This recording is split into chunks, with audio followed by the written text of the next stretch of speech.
Ayer, a mis 28 años, me convertí en millonaria. Mi tía Vivian me dejó todo, $2 millones, su mansión victoriana y sus acciones en la empresa. Aún estaba procesando mi duelo cuando ellos aparecieron. Mis padres. Los mismos que me habían abandonado hacía 15 años sin una sola despedida. Sonrieron como si el tiempo no hubiera pasado. Somos tus tutores, anunció mi madre con voz dulce. Entonces entró mi abogado, y sus rostros se tornaron pálidos como fantasmas. Recuerdo cuando mi vida aún era normal, hasta que cumplí 13 años. Vivía con mis padres en un modesto apartamento de 2 habitaciones. Papá trabajaba como gerente de ventas en un concesionario de autos, mamá era maestra de primaria. No éramos ricos, pero teníamos suficiente. Noches de cine con palomitas, campamentos de verano en una tienda usada, mañanas de Navidad con chocolate caliente y rollos de canela. Había señales que yo era demasiado joven para entender. Las discusiones en voz baja detrás de puertas cerradas. Las llamadas misteriosas que mi padre contestaba fuera. Cada vez más turnos extra que lo devolvían a casa oliendo a alcohol y cigarrillos, no a cera para autos. Su afición por el póker pasó de ser un pasatiempo ocasional a viajes de fin de semana a Atlantic City. Escuché a mamá llorar una noche, rogándole que se detuviera antes de que perdiéramos todo. Él prometió hacerlo, pero las promesas eran como monedas sueltas en sus manos, se gastaban rápido y se olvidaban aún más rápido. Mamá también cambió. Su sonrisa se apagó. Llamaba enferma al trabajo con más frecuencia, pasaba días enteros en la cama, las cortinas cerradas. El refrigerador quedaba vacío y si preguntaba por las compras, me respondía con brusquedad que me arreglara con lo que había. A veces me miraba como si intentara grabar mi rostro en su memoria, para luego romper en llanto y encerrarse en el baño. Yo me esforzaba por ese. Era perfecta, sacaba buenas notas, limpiaba sin que me lo pidieran, no me quejaba aunque mi ropa estuviera gastada. Pensaba que si era lo bastante buena, todo volvería a la normalidad. El día que se fueron quedó grabado en mi memoria. Era un martes de octubre, inusualmente frío. Me desperté tarde, mamá no había venido a recordarme la escuela. El apartamento se sentía distinto, demasiado silencioso, demasiado vacío. La puerta de su habitación estaba abierta. El armario, medio vacío. En la cocina encontré un papel, con 16 palabras escritas por mi madre. Elaine, no podemos seguir. Tu tía Vivian cuidará de ti. Lo sentimos. Llamé una y otra vez a su teléfono sin respuesta. El de mi padre ya estaba desconectado. Pasé la noche sola, con miedo de que me enviaran a un hogar de acogida o que mis padres regresaran y yo no estuviera. Sobreviví con cereal y lloré hasta dormir en el sofá, esperando junto al teléfono. Al tercer día, una trabajadora social llamada señorita Dawson vino a buscarme. Tenía ojos amables y una voz cálida. Logró localizar a mi tía Vivian. A la mañana siguiente, ella llegó en un elegante coche negro, traje gris, perlas y el cabello recogido. Su expresión no era de alegría ni de pena, sino de determinación con un toque de resignación. Empaca lo que puedas cargar. El resto se enviará después, dijo con firmeza. Llené una maleta con ropa y metí en mi mochila los álbumes de fotos y mis libros favoritos. Dejé atrás mi habitación infantil, con las estrellas fosforescentes pegadas al techo. El viaje a su casa duró 3 horas. Apenas habló, salvo para preguntar si tenía hambre o necesitaba parar, y ahora, años después, ella ya no está. Me dejó todo. Y ellos, los que me abandonaron, han vuelto. Miré por la ventana, observando cómo mi mundo literalmente se alejaba en el espejo retrovisor. El proceso de tutela legal fue complicado.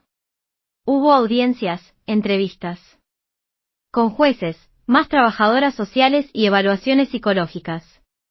Durante todo ese tiempo, la tía Vivian se mantuvo firme, aunque no fuera especialmente cálida. Contrató a excelentes abogados y nunca sugirió enviarme a otro lugar, incluso cuando el proceso se volvió largo y difícil. Mis padres nunca se presentaron a ninguna audiencia. El tribunal intentó localizarlos para terminar oficialmente sus derechos parentales, pero parecía que habían desaparecido por completo. Era como si nunca hubieran existido. El abandono dejó heridas que la terapia solo pudo sanar parcialmente. Durante años, me despertaba en mitad de la noche, convencida de haber escuchado la puerta principal abrirse, segura de que habían regresado para explicar que todo había sido un terrible error. Escribí cartas que nunca envié porque no tenía dirección a la cual hacerlo. Escaneaba multitudes en centros comerciales, segura de haber visto el perfil de mi madre o el paso inconfundible de mi padre. La terapeuta que contrató la tía Vivian, la doctora Freeman, me ayudó a entender que su partida no tenía nada que ver conmigo. Los adultos toman decisiones de adultos por problemas de adultos, decía. Los niños se culpan porque eso les da una sensación de control. Si fuera tu culpa, podrías arreglarlo. Pero esto nunca estuvo en tus manos, Elaine. Palabras lógicas que mi corazón se negó a aceptar durante muchos años. Con el tiempo, mi búsqueda desesperada se fue apagando. Para mi cumpleaños número 18, había dejado de girar la cabeza cada vez que alguien gritaba mi nombre en público. A los 20, dejé de imaginar conversaciones para una reunión que nunca llegaría. A los 25, acepté que los padres que había conocido se habían ido para siempre. Durante todo ese tiempo, la tía Vivian siguió sin ser afectuosa, pero sí constante, sólida como una roca. Nunca rompió una promesa, nunca falló a una cita, nunca dejó de darme lo que necesitaba.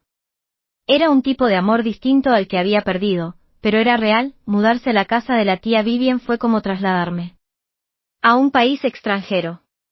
Su mansión victoriana se alzaba en 2 acres de jardines meticulosamente cuidados, rodeados por una reja de hierro forjado.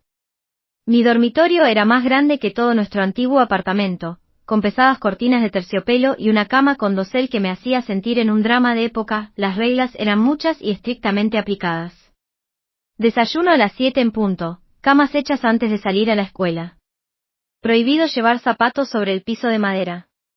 1 hora diaria de práctica de piano, tuviera o no talento.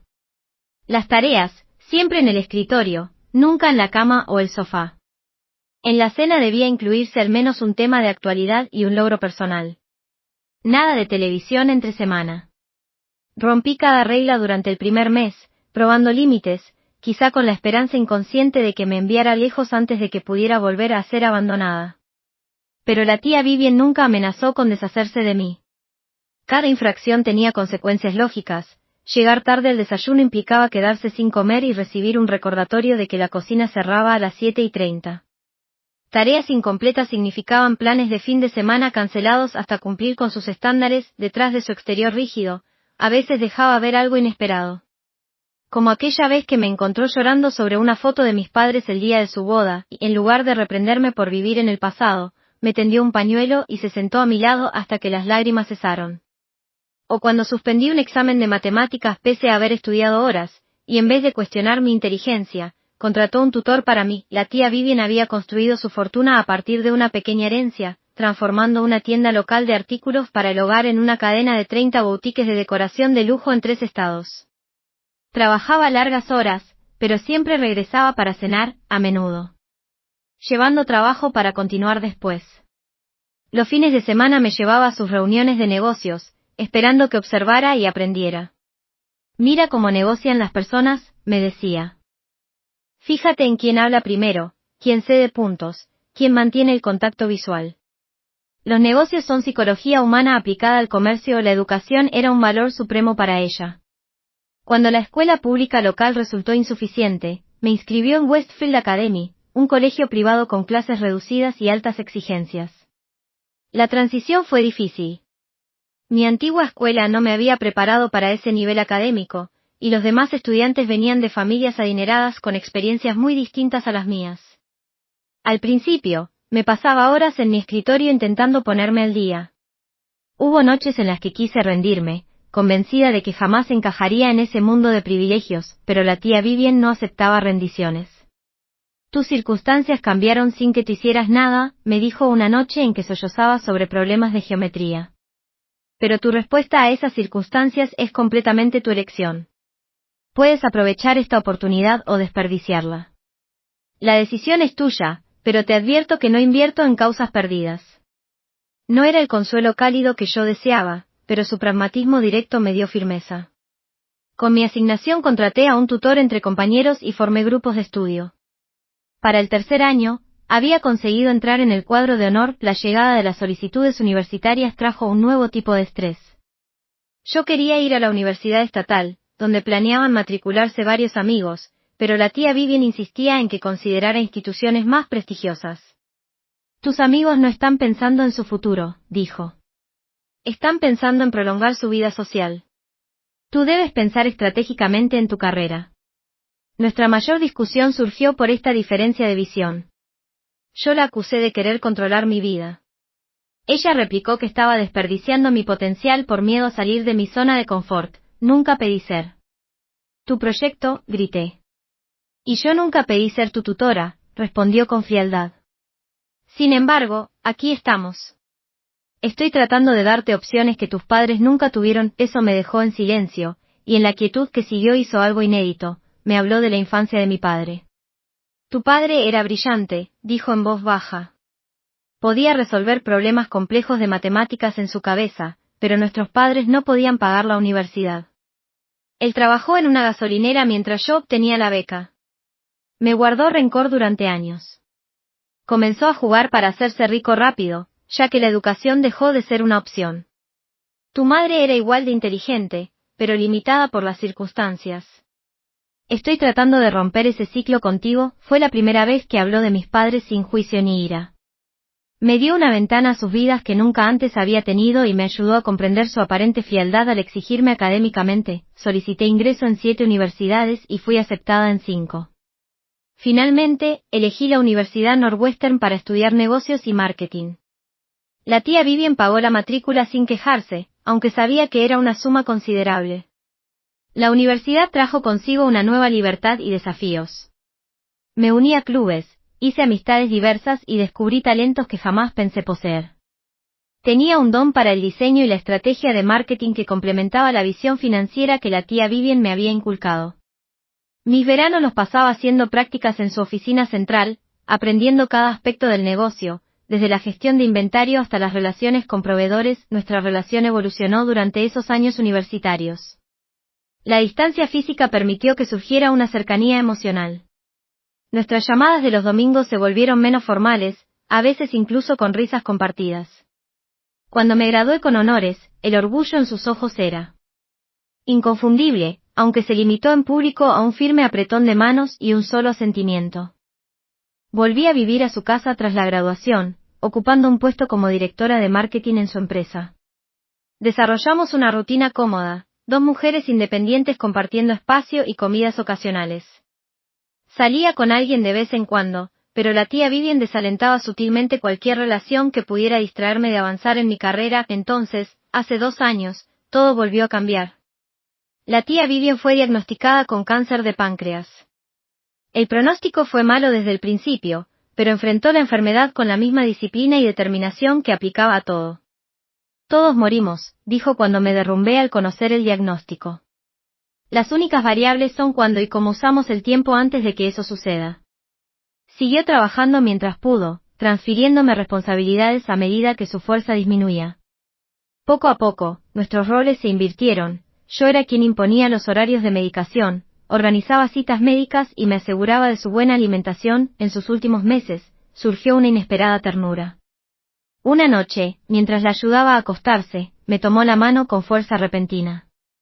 Fuiste la hija que nunca me permití tener, susurró. Recibirte fue la mejor decisión de mi vida.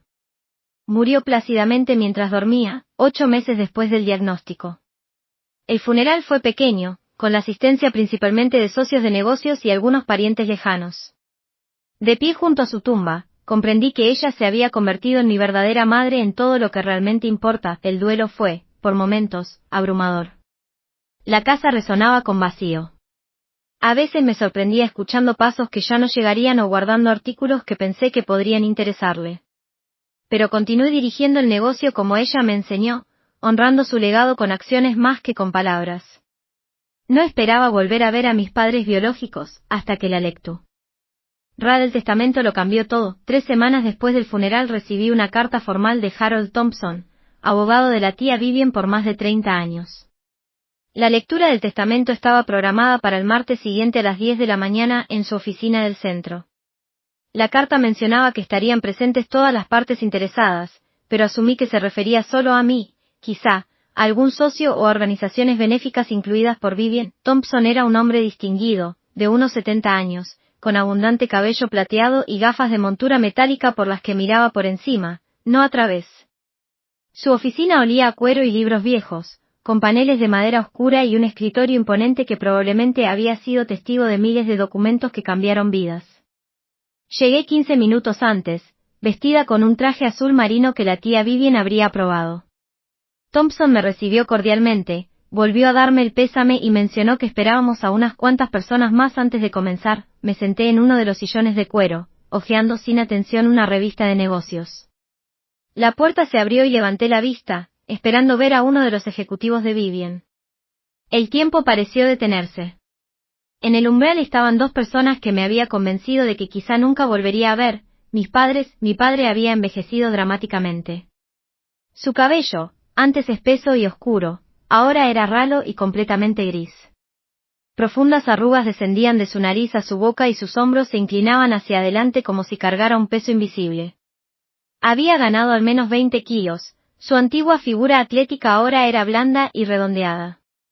Mi madre estaba aún más cambiada. Su cabello rubio, cortado en un estilo severo que no le favorecía, enmarcaba un rostro adelgazado y anguloso. Sombras oscuras rodeaban sus ojos y, cuando sonrió, la expresión no le llegó a él. Vestía un traje que quizá fue elegante una década atrás y sujetaba su bolso con los nudillos blancos. Ella, dijo mi padre, con una voz más áspera de lo que recordaba. Mírate. Toda una mujer. Avanzaron hacia mí y me encontré poniéndome de pie con las piernas inestables. Mi madre se inclinó para abrazarme, pero no pude corresponder. Permanecí rígida mientras sus brazos me rodeaban. El perfume, familiar y extraño a la vez. Hemos estado intentando encontrarte, dijo, apartándose para mirarme. ¿Te pareces tanto a tu tía ahora, tan sofisticada? ¿Cómo supieron de hoy? Alcancé a preguntar, con una voz que sonaba extraña incluso para mí. Vimos la esquela en el periódico, explicó mi padre, intentando una sonrisa triste. Hemos seguido a la familia desde lejos. Sabíamos que estabas con Vivien, por supuesto. Por supuesto que sabían dónde estaba todos esos años y jamás se acercaron. La habitación pareció inclinarse ligeramente. Por favor, siéntense, intervino Thompson, señalando las sillas. Falta una persona más para empezar, una mujer mayor, a la que reconocí como la ama de llaves de Vivien, la señora Bentley, entró en la sala. Había trabajado para mi tía durante más de 20 años y siempre me había tratado con amabilidad a su manera reservada. Me hizo un gesto de simpatía antes de sentarse junto a la ventana, lo más lejos posible de mis padres. Mientras esperábamos a que Thompson iniciara, mis padres intentaron una charla trivial que se sentía irreal. Ahora vivimos en Arizona, dijo mi madre. El clima es mejor para la artritis de tu padre. Gestiono una tienda de conveniencia, añadió él. Nada especial, pero paga las cuentas, asentí mecánicamente, incapaz de formular respuestas. Por dentro, mis emociones se agolpaban, ira, confusión, dolor y un traicionero destello de añoranza luchaban por imponerse. Thompson carraspeó y abrió una carpeta gruesa. Estamos aquí para ejecutar el último testamento y voluntad de Vivien Eleanor Hughes, comenzó formalmente. Resumiré las disposiciones clave antes de entregar copias a las partes relevantes, mis padres. Se inclinaron apenas hacia adelante, un gesto imperceptible que de pronto hizo evidente la verdadera razón de su presencia. No habían venido por cierre emocional ni por reconciliación. Habían venido por dinero. Thompson ajustó sus gafas. A mi sobrina, Elaine Margaret Winters, le dejo la totalidad de mi patrimonio, incluyendo, pero no limitado a, la propiedad en el 347 de Lakeview Drive, todo su contenido y las 2 acres que la rodean, mi participación total en Hughes Home Collections, valorada en aproximadamente $12 millones, todas las cuentas bancarias, carteras de inversión y fondos de jubilación, que suman aproximadamente 2 millones en activos líquidos, mis pertenencias personales, incluyendo joyas, obras de arte y automóviles, y toda la propiedad intelectual relacionada con mis empresas. La sala quedó en silencio. Esperaba heredar algo, pero la magnitud del legado me resultaba abrumadora. Sabía que la tía Vivien era rica, pero no había comprendido cuán sustancial era realmente su patrimonio. Mi padre carraspeó levemente. Disculpe, señor Thompson. ¿Hay algo más? Thompson lo miró por encima de las gafas.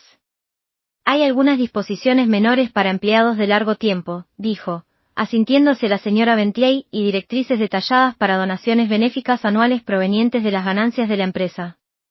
Pero la mayor parte de la herencia pasa a Elaine, como he indicado. La sonrisa de mi madre se tensó.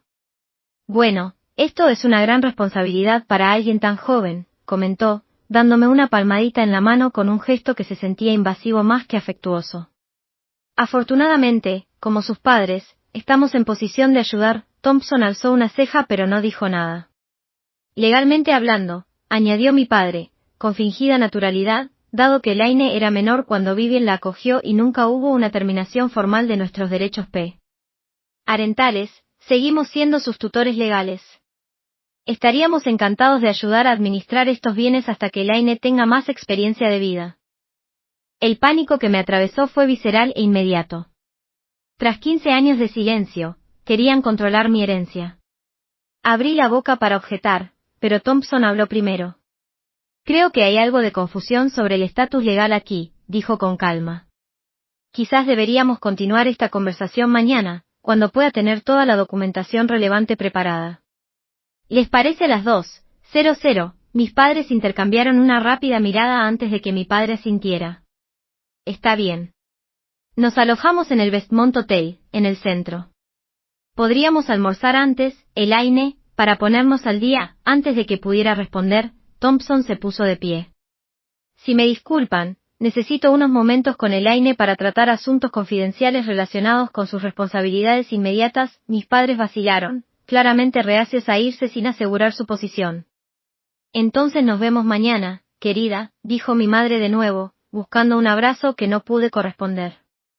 Tenemos tanto de qué hablar. Mientras recogían sus abrigos, mi padre me entregó una tarjeta con sus números de teléfono celular escritos a mano en el reverso. Llama cuando quieras, dijo. Día o noche. Tenemos 15 años que recuperar. La puerta apenas se había cerrado cuando me dejé caer en la silla, con las manos temblando. No pueden tener realmente ningún derecho legal, ¿verdad? Pregunté a Thompson. La expresión del abogado era sombría. Creo que debes prepararte para una conversación difícil mañana, dijo. Tu tía anticipó esta posibilidad, pero necesito tiempo para organizar sus planes de contingencia. La señora Bentley se acercó antes de irse, apretando suavemente mi hombro. Tu tía era una mujer sabia, dijo en voz baja. Confía en que nunca te dejaría desprotegida. Salí de la oficina aturdida, ignorando 3 llamadas de mi madre antes incluso de llegar al coche. La fantasía infantil del regreso de mis padres por fin se había hecho realidad, pero en lugar de alegría, solo sentía temor. A pesar de mi buen juicio, acepté cenar con mis padres esa noche. Thompson me había aconsejado esperar hasta nuestra reunión del día siguiente, pero una parte de mí necesitaba respuestas que solo ellos podían darme. Elegí un restaurante público, un italiano elegante que la tía Vivien había frecuentado para reuniones de negocios. Ellos ya estaban sentados cuando llegué. Mi padre se levantó para apartar mi silla con cortesía exagerada. Mi madre se había maquillado de nuevo y peinado el cabello, pareciéndose más a la mujer de mis recuerdos. Pedimos una botella de Pinot Noir, dijo mi padre. Recuerdo que a tu madre siempre le gustaba. No bebo vino, respondí, pidiendo agua. Era un límite pequeño pero importante para dejar claro que no era la niña que habían abandonado. Durante los primeros 20 minutos, la conversación fue un incómodo intercambio de trivialidades. Preguntaron por mi educación, mi trabajo, mis amigos. Respondí con lo mínimo, estudiando sus rostros en busca de destellos de los padres que alguna vez amé. Te debemos una explicación, dijo finalmente mi madre, extendiendo la mano sobre la mesa para tomar la mía. Mantuve las mías alrededor de mi vaso de agua. Lo que hicimos estuvo mal. Lo sabemos, continuó mi padre. Tenía deudas de juego que gente peligrosa estaba cobrando. Tu madre sufría una depresión severa. Nos convencimos de que estarías mejor con Vivien, añadió mi madre. Ella tenía dinero, estabilidad.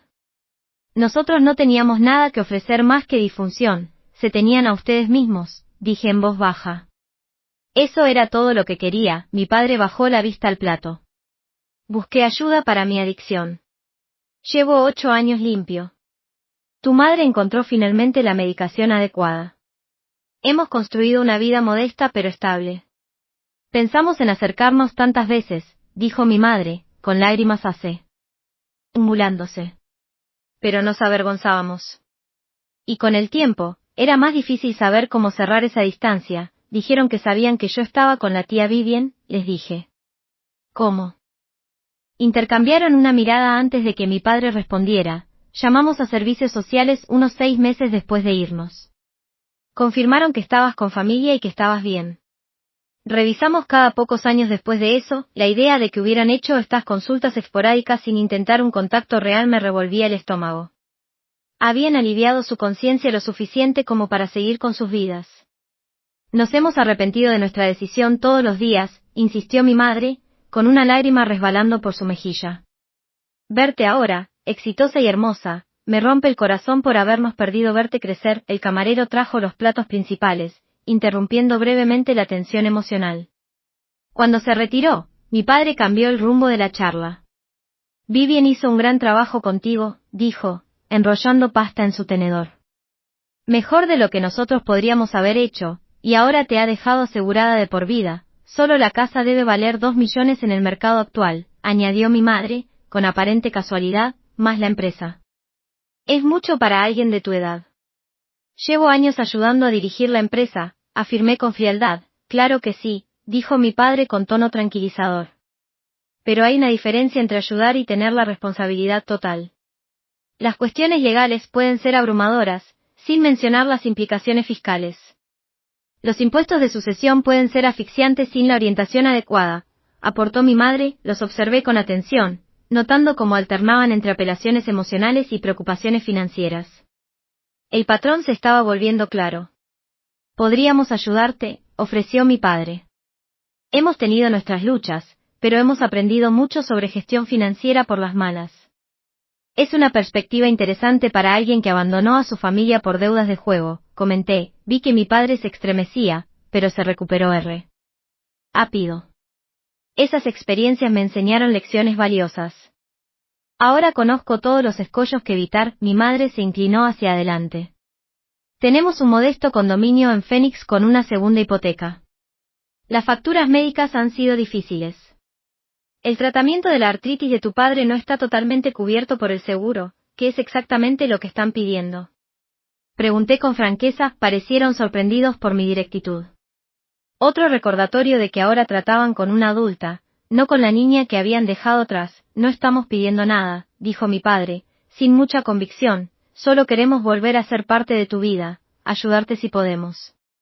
Aunque, si quisieras ayudar a tus padres a recuperarse, sería una bendición, añadió mi madre. Tal vez pagar nuestra hipoteca, $70,000 cambiarían nuestras vidas por completo. Más las facturas médicas, recordó mi padre, otros 30,000 las liquidarían. Me recosté en la silla, sintiendo una claridad fría apoderarse de mí. Así que, $100,000 resolverían sus problemas. Asintieron con entusiasmo. ¿Y qué hay de mis problemas? Pregunté. 15 años preguntándome qué hice mal, las facturas de terapia, las pesadillas. ¿Cuál es el precio para todo eso? Las lágrimas de mi madre corrían sin control. Sabemos que el dinero no puede reparar el daño emocional, dijo. Solo queremos la oportunidad de ser una familia otra vez, una familia que empieza con una transacción en efectivo, observé. La expresión de mi padre se endureció ligeramente. Tienes que entender nuestra posición. Cometimos un error terrible, sí, pero Vivian era mi hermana. Esa fortuna provino originalmente de nuestra familia. Nuestros padres le dejaron a ella el dinero inicial para su negocio, mientras yo no recibí nada. Así que sientes que tienes derecho a ello, precisé. No derecho, retrocedió, solo, inclusión. Somos tus padres, Elaine. La sangre significa algo. Pensé en la tía Vivian, que me había demostrado con acciones más que con palabras lo que era el verdadero amor parental.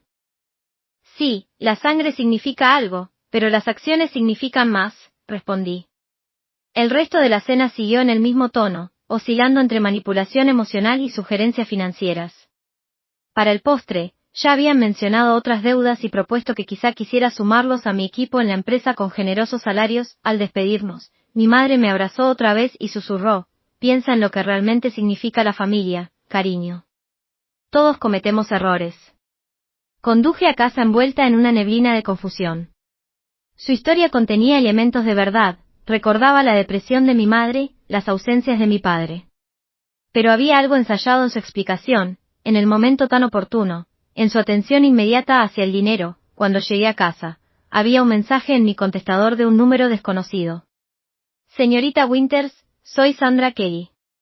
Trabajé para sus padres hace 15 años en First National Bank. Vi sus nombres en relación con la esquela de Vivian Hughes y sentí la necesidad de contactarla. Por favor, llámeme antes de llegar a cualquier acuerdo con ellos. Hay cosas que debería saber, el sueño me eludió esa noche. Investigaba leyes de tutela hasta que me ardieron los ojos. Según todo lo que encontré, la reclamación de mis padres parecía endeble como mucho. Yo ya era adulta desde hacía años. Pero, ¿por qué Thompson parecía preocupado? ¿Qué documentación estaba reuniendo? Hacia las 3 de la madrugada me encontré en el despacho de la tía Vivian, ahora mío, revisando sus archivos meticulosamente organizados. En un cajón con llave que nunca antes había abierto, encontré una carpeta etiquetada simplemente como Winters. Dentro había una historia que jamás había conocido. Llegué a la oficina de Thompson al día siguiente, armada con el contenido del archivo privado de Vivian y mi propia investigación insomne. Mis padres ya estaban allí, acompañados por un hombre delgado. De cabello peinado hacia atrás, que se presentó como Gerald Hoffman, su abogado. Solo una precaución, explicó mi padre con una sonrisa tensa, los asuntos legales pueden complicarse. Thompson los saludó cordialmente, pero sin calidez. Su asistente entró con un carrito cargado de varias carpetas expandibles y un portátil. El ambiente se parecía más a la preparación para una batalla que a una conversación familiar. Antes de comenzar, dijo Thompson, debo aclarar mi papel aquí. Soy el albacea del patrimonio de Vivian Hughes y su abogado personal durante los últimos 32 años. También actuó como abogada de Elaine por disposición de la señorita Hughes. Hoffman se inclinó hacia adelante. Mis clientes están preocupados por la repentina herencia de su hija, de un valor tan considerable. Como sus tutores legales, tienen la responsabilidad de asegurar la correcta administración de estos recursos. Thompson asintió pensativamente. Eso es precisamente lo que quería abordar hoy. Parece que hay cierta confusión sobre el estatus legal. Abrió el primer expediente. Permítanme aclarar la historia tal como está documentada, dijo, sacando varios documentos oficiales. Cuando Elaine llegó al cuidado de Vivian, la tutela temporal se estableció a través del Tribunal de Familia. Los servicios sociales documentaron múltiples intentos de contacto con ambos para establecer arreglos permanentes. Mi madre frunció el ceño. Estábamos lidiando con problemas serios, mudándonos con frecuencia. En efecto, continuó Thompson. Después de 6 meses de intentos fallidos de contacto, el tribunal programó una audiencia para la tutela permanente. Se enviaron notificaciones a sus últimas direcciones conocidas y se publicaron en boletines legales correspondientes. Mi padre se removió incómodo. Nunca recibimos esos avisos. Curiosamente, dijo Thompson, alguien sí contactó al tribunal afirmando R. Presentarlos, sacó otro documento. Un hombre llamado Louis Barker se presentó con una declaración jurada. Supuestamente firmada por ambos, consintiendo la transferencia de la tutela permanente a Vivian Hughes. Mis padres intercambiaron una mirada fugaz que confirmó mis sospechas. Antes de que mi padre hablara, nunca autorizamos a nadie a representarnos. Esas firmas deben ser falsificaciones. Thompson ajustó sus gafas. La señorita Hughes tuvo preocupaciones similares en ese momento y contrató a un investigador privado para localizarlos y confirmar sus intenciones directamente. Abrió otro expediente con informes y fotografías. El investigador documentó las actividades del señor Winters en varios casinos de Nevada durante ese periodo. También fotografió a la señora Winters trabajando como camarera en esos mismos locales. Cuando se les abordó sobre la situación de Elaine, ambos confirmaron explícitamente su deseo de renunciar a la responsabilidad parental. El color desapareció del rostro de mi madre y la mandíbula de mi padre se tensó. Además, prosiguió Thompson implacable, el investigador documentó un pago de $15,000 de Louis Barker al señor Winters. Al día siguiente de la firma de esas declaraciones juradas, fue una transacción comercial sin relación, protestó mi padre débilmente. Thompson ignoró la interrupción. La señorita Hughes continuó con investigaciones anuales para supervisar su situación y determinar si la reconexión sería beneficiosa para Elaine. Tengo reportes que abarcan 15 años documentando actividad de apuestas, múltiples desalojos, despidos y varios incidentes con agencias de cobro, pasó a otra sección. Especialmente relevantes son estos intentos documentados de la señora Winters por contactar a Elaine cuando cumplió 18, empujó un informe hacia mí, 3 ocasiones en que la señora Winters llamó a la casa de Vivian, pero colgó sin hablar, y este correo electrónico enviado a mi cuenta universitaria, que nunca se abrió por estar mal de dirigido, observé la evidencia de estos intentos a medias, con una mezcla extraña de dolor y reivindicación. Lo más importante, dijo Thompson, sacando un sobresellado, es que Vivian dejó esta carta para abrirse exactamente en esta circunstancia, me la entregó. El sobre llevaba mi nombre con la letra precisa de mi tía. Thompson sugirió que la leyera en privado, pero negué con la cabeza y rompí el sello, desplegué varias páginas cubiertas con la caligrafía familiar y comencé a leer en voz alta, con una voz más firme de lo esperado. Mi queridísima Elaine, si estás leyendo esto, significa que he fallecido y que tus padres han reaparecido de pronto en tu vida. Esto no es una coincidencia. A lo largo de los años, he documentado múltiples intentos en los que trataron de obtener dinero de mí utilizando tu nombre como palanca. Mi madre hizo un leve sonido de protesta, pero seguí leyendo. Relataba cómo, 6 meses después de que yo llegara a vivir con ella, mi padre la contactó exigiendo $50,000 a cambio de no impugnar la tutela. Ella pagó, contra su buen juicio, para evitar un juicio por custodia que me traumatizara. 3 años después, volvió pidiendo más dinero, alegando que las deudas de juego ponían su vida en peligro. Ella se negó y contrató seguridad para nuestra casa. Cuando cumplí 16, mi madre llamó diciendo que tenía cáncer y necesitaba dinero para tratamiento. Su investigador confirmó que era falso. Al recibir mi aceptación en la universidad, de algún modo consiguieron mi correo y pidieron dinero para la matrícula, bajo la promesa de reconstruir nuestra relación. Ella bloqueó esas comunicaciones para protegerme, con lágrimas empañando mi vista, continué. Nunca te conté estas cosas porque quería que sanaras sin más traiciones. Esperaba que buscaran ayuda y se convirtieran en los padres que merecías. Eso no ha sucedido. Es probable que ahora intenten acceder a tu herencia mediante culpa, amenazas legales o manipulación emocional. Thompson tiene toda la documentación necesaria para protegerte. La tutela se convirtió en adopción legal cuando tenías 16 años, aunque mantuve mi apellido y no cambié el tuyo, esperando que alguna vez la reconciliación fuera posible. Has sido legalmente mi hija desde entonces, y no tienen ningún derecho sobre ti ni sobre tu herencia. Me detuve un momento, asimilando la revelación. La tía Vivian me había adoptado, y yo nunca lo supe. Lo que decidas respecto a la relación con tus padres biológicos debe ser tu elección. Pero protégete. La sangre no da derecho a las recompensas de nuestro trabajo ni justifica el abandono. Recuerda que la familia se construye con cuidado y sacrificio constantes, no con ADN. Estoy orgullosa de la mujer en la que te has convertido. Confía en tu juicio. Con todo mi amor, Vivian. Doblé cuidadosamente la carta, con emociones demasiado complejas como para ponerles nombre. Thompson carraspeó. Tengo aquí los papeles de adopción, legalmente vinculantes y correctamente ejecutados por el Tribunal de Familia. También la documentación de las múltiples solicitudes de dinero mencionadas en la carta. Se volvió hacia mis atónitos padres. Además, la señorita Hughes incluyó en su testamento una cláusula específica. Cualquier impugnación legal a estos acuerdos provocaría que la totalidad de la herencia pasara a una fundación benéfica para niños abandonados. No quedaría nada que reclamar. El abogado de mis padres, visiblemente incómodo, se inclinó para susurrarle algo a mi padre. No sabíamos nada sobre ninguna adopción, dijo mi padre con voz hueca. Nos dijeron que era solo una tutela temporal.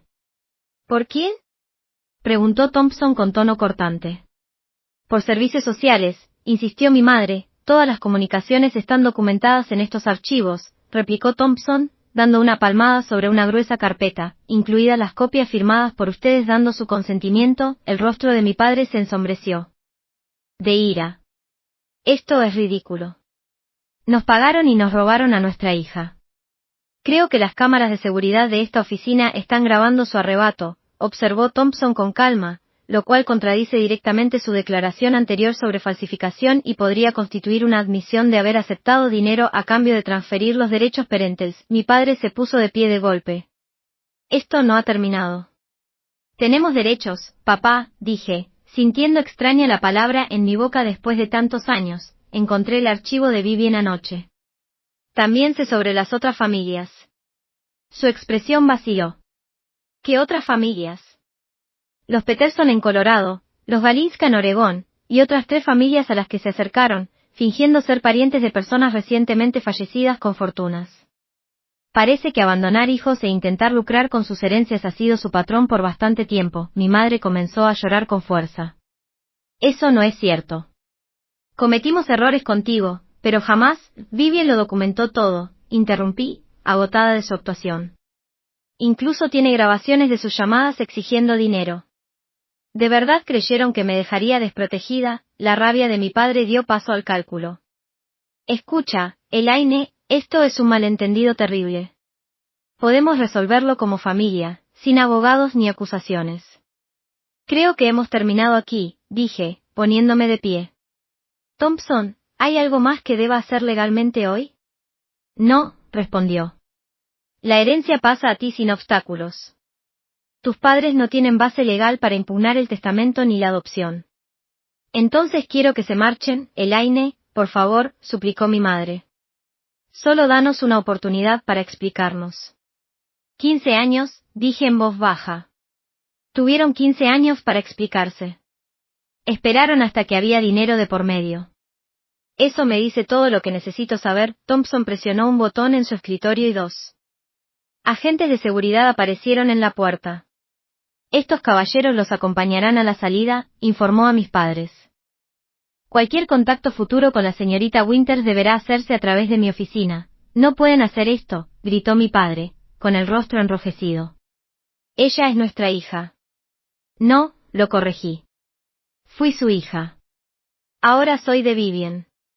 Y ella me enseñó a reconocer el valor más allá de las etiquetas de precio. Mientras la seguridad los conducía hacia el ascensor, mi madre se volvió.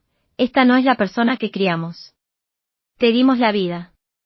Y Vivien me dio todo lo demás, respondí, incluyendo protección contra personas que ven las relaciones como transacciones. Cuando se fueron, me dejé caer en una silla, agotada emocionalmente. Thompson se sentó a mi lado, no detrás de su imponente escritorio. Debes saber, dijo con suavidad, que también soy tu padrino. Vivien me pidió que aceptara ese papel cuando te adoptó.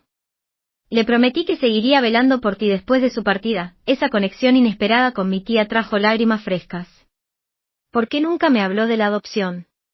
Temía que sintieras que intentaba reemplazar a tus padres en lugar de protegerte legalmente. Quería que formaras tu propia idea de lo que es la familia, sin su influencia. Ella me influyó más que nadie, admití, simplemente siendo constante cuando nadie más lo era. Thompson asintió. Podemos solicitar órdenes de alejamiento si lo deseas. Dado su historial y sus motivaciones financieras, es probable que un juez las apruebe. Sí, decidí. Creo que será lo mejor. Al salir de su oficina me sentía agotada, pero curiosamente liberada. La fantasía del regreso de mis padres, que me había perseguido tantos años, se había desarrollado de una forma muy distinta a la de mis sueños infantiles, pero exactamente como Vivien había previsto. Me había protegido una última vez, a pesar de la orden de alejamiento en trámite. Mis padres aparecieron esa misma noche en la casa de la tía Vivien, ahora mi casa. Vi su coche de alquiler entrar en el camino mientras preparaba la cena. Por un momento consideré no abrir la puerta, pero desde la reunión con Thompson una calma extraña se había instalado en mí. Necesitaba esta confrontación final. Tocaron el timbre una y otra vez hasta que abrí, quedándome en el umbral para bloquearles el paso. No pueden estar aquí, dije con firmeza. Hay una orden de alejamiento presentada. Seguimos siendo tus padres, gritó mi padre, dejando atrás su fachada. Nos debes la cortesía de una conversación sin abogados ni guardias. No les debo nada, respondí con calma. Pero les daré 5 minutos para decir lo que vinieron a decir. Luego tendrán que irse antes de que llame a la policía. Mi madre se abrió paso hacia el vestíbulo, observando con ojos calculadores el interior de la casa. Solo queremos entender por qué estás siendo tan fría, dijo. Cometimos un error terrible hace años, pero ahora intentamos enmendarlo. ¿Intentando tomar el control de mi herencia? Pregunté. Interesante forma de enmendarse. Mi padre la siguió pese a mis objeciones. Esa mujer te envenenó contra nosotros, escupió. Vivien siempre me resentía. Te utilizó para herirme. Vivien me salvó, lo corregí. Me dio estabilidad, educación y respeto propio. Me enseñó que el amor se demuestra con acciones, no solo con palabras. Te amábamos, insistió mi madre. Estábamos enfermos. La depresión es una enfermedad real. La ludopatía de tu padre era una adicción. Necesitábamos ayuda, no juicio. Yo tenía 13 años, recordé, mi voz quebrándose. Necesitaba padres, no excusas. ¿Tienen idea de lo que fue despertarse y encontrar que se habían ido? ¿Esperar junto al teléfono durante días, esperando que llamaran? Buscar en el apartamento pistas de dónde habían ido. Mi padre apartó la mirada. Revisaba el buzón todos los días durante meses, continué, dejando salir años de palabras reprimidas. Pensaba que al menos enviarían una tarjeta de cumpleaños o un regalo de Navidad, alguna señal de que recordaban que existía. Pensamos en ti todos los días, dijo mi madre, con lágrimas corriendo por su rostro. Los pensamientos sin acciones no significan nada, repliqué. Vivien nunca me dijo que me amaba, ni una sola vez en 15 años. Pero estuvo presente todos los días en citas médicas, funciones escolares, pesadillas y solicitudes universitarias. Construyó confianza con constancia. Estamos aquí ahora, dijo mi padre, suavizando la voz en el tono de vendedor que recordaba de la infancia. Podemos construir una relación hacia adelante. Apoyarnos como familia. Están aquí porque Vivien murió rica, afirmé con frialdad. Si hubiera muerto pobre, se habrían molestado en buscarme. Su silencio fue respuesta suficiente. Thompson me mostró los informes del investigador privado, añadí. Sabían dónde estaba durante 15 años y eligieron no contactarme hasta que hubo un incentivo económico. Eso no es justo, protestó mi madre. Nos avergonzábamos. No sabíamos cómo enfrentarte después de lo que hicimos. Pero encontraron el valor justo después de enterarse de una herencia multimillonaria, observé. Interesante sincronía, no ha terminado, amenazó mi padre, agarrándome del brazo. Crees que has ganado, pero podemos hacerte la vida muy difícil. Podemos contar historias sobre esa mujer que mancharían su preciosa reputación. Me aparté de su agarre. Cada amenaza que hagas está siendo grabada, dije, señalando la cámara de seguridad en la esquina del vestíbulo. Vivien las instaló hace años. Después de tu primer intento de extorsionarla, su rostro palideció al darse cuenta de las implicaciones. Cualquier cosa que dijera o hiciera ahora podría usarse en su contra en un tribunal. Vámonos, murmuró a mi madre. No vale la pena, esas palabras, reduciéndome a una simple molestia y no a una hija que supuestamente extrañaban, confirmaron lo que siempre supe. Nunca se trató de reconciliación, siempre fue por dinero. Cuando se dirigían a la puerta, mi madre se volvió. Te arrepentirás cuando es sola y solo el dinero te consuele. La familia lo es todo. Coincido, respondí. Vivien era mi familia. Ustedes solo fueron donantes biológicos que no cumplieron sus compromisos. Tras su salida, observé por la ventana como un oficial de policía los detenía en la entrada. Hubo una breve y tensa conversación antes de que se marcharan. Me dejé caer al suelo, sintiendo como la adrenalina abandonaba mi cuerpo. Durante 15 años había cargado una herida que nunca cerró del todo, esperando una explicación que diera sentido a su abandono. Ahora tenía mi respuesta y, aunque dolía, también me daba claridad. Thompson llamó una hora más tarde para saber cómo estaba. Ya se les notificó oficialmente la orden de alejamiento, me informó.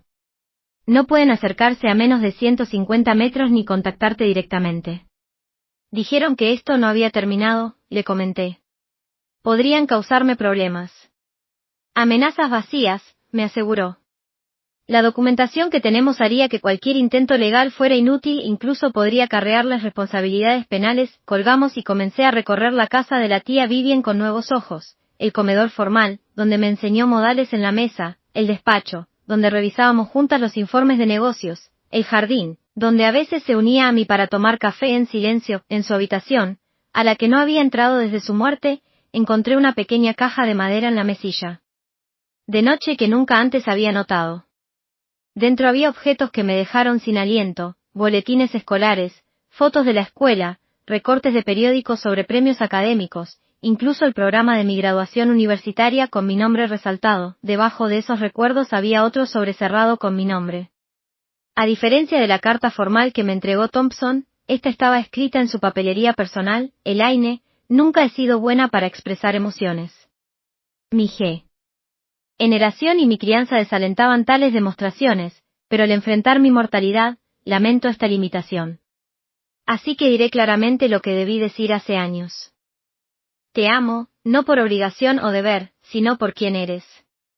Tu resiliencia, inteligencia y capacidad de bondad pese a las traiciones tempranas han sido la mayor alegría de mi vida.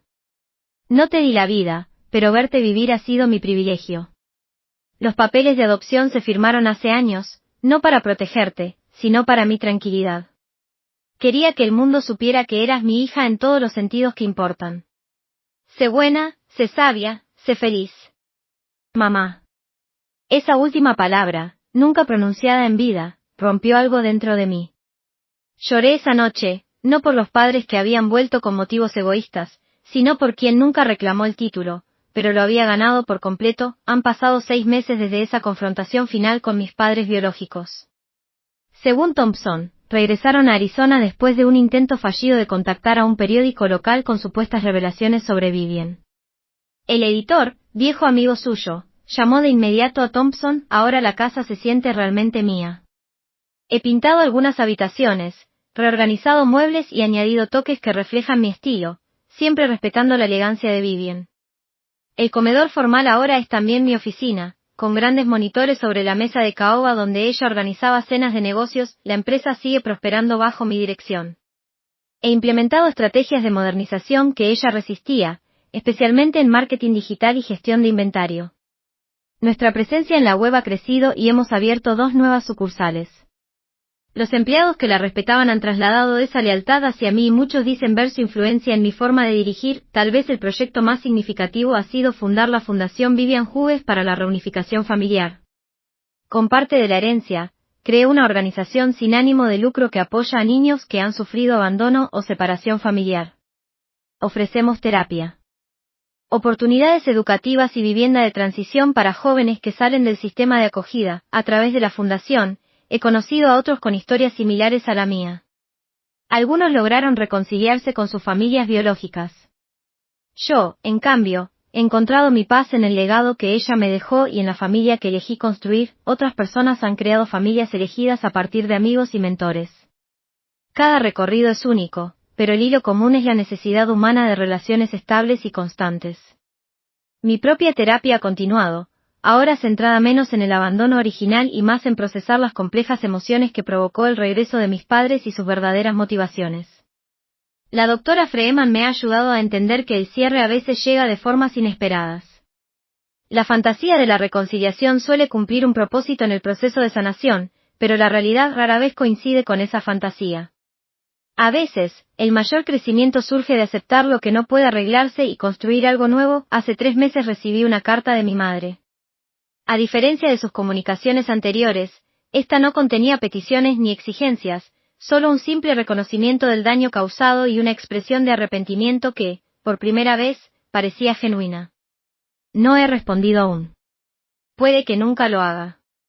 La carta descansa en el cajón de mi escritorio, ni rechazada ni aceptada, mientras considero que, si acaso, quiero de esa conexión. He encontrado un consuelo inesperado en relaciones que antes daba por sentadas. La señora Bentley, el ama de llaves de Vivian, sigue viniendo 2 veces por semana. Poco a poco he compartido historias de Vivian de antes de que yo llegara, dibujando una imagen más completa de la mujer que se convirtió en mi verdadera madre. Estaba aterrada cuando llegaste, me confesó hace poco. Nunca quiso hijos, nunca creyó tener el carácter para ser madre. La primera noche después de tu llegada la encontré en la cocina a las 3 de la madrugada buscando libros de desarrollo infantil en Internet. Estas miradas a sus preocupaciones privadas y sus esfuerzos me conmueven profundamente.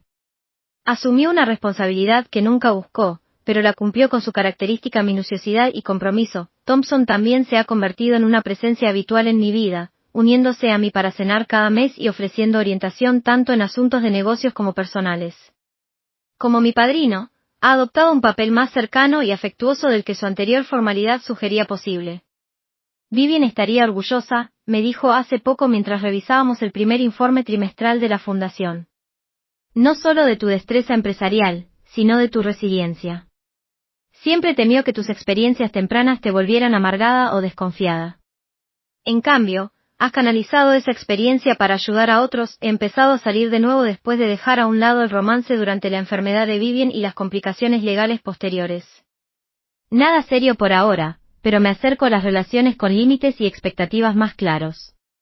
El ejemplo de Vivian me enseñó que el amor debe demostrarse con acciones constantes, no proclamarse en momentos convenientes. El cambio más profundo ha sido interno. La pregunta que me atormentó durante 15 años, ¿por qué se fueron?, ya no tiene el mismo poder. Ahora entiendo que su partida reflejó sus limitaciones, no mi valor. Más importante aún, reconozco que la decisión de Vivian de quedarse, de comprometerse, de estar presente día tras día fue la elección más significativa. El fin de semana pasado visité la tumba de Vivian con flores frescas. La lápida es de elegante granito negro, con una inscripción sencilla, exactamente como ella la especificó. Después de descubrir la adopción, hice una pequeña adición, la palabra madre grabada bajo su nombre. Allí de pie, comprendí que la familia no se define por la sangre o los documentos legales, sino por las 1000 pequeñas decisiones cotidianas. ¿Quién está presente? ¿Quién se queda? ¿Quién dice verdades difíciles? ¿Quién crea seguridad en lugar de caos? Vivian me enseñó con su ejemplo que la riqueza no se mide solo en términos financieros. La verdadera abundancia proviene de la integridad, de los compromisos cumplidos, de la confianza construida lentamente y mantenida con cuidado. Estos son los valores que llevo conmigo, su legado más valioso. La herencia que me dejó iba mucho más allá de propiedades e inversiones. Me dio un modelo para vivir con dignidad y propósito. Me mostró que la familia elegida puede ser más fuerte que los lazos biológicos. Y demostró que el amor no necesita repetirse a menudo para sentirse profundamente. Nunca sabré si mis padres biológicos realmente lamentan sus acciones o simplemente lamentan haber perdido el acceso a recursos financieros. Al final, sus motivaciones importan menos de lo que antes pensaba. Lo que importa es la vida que elijo construir hacia adelante, las relaciones que cultivo y el legado que creo.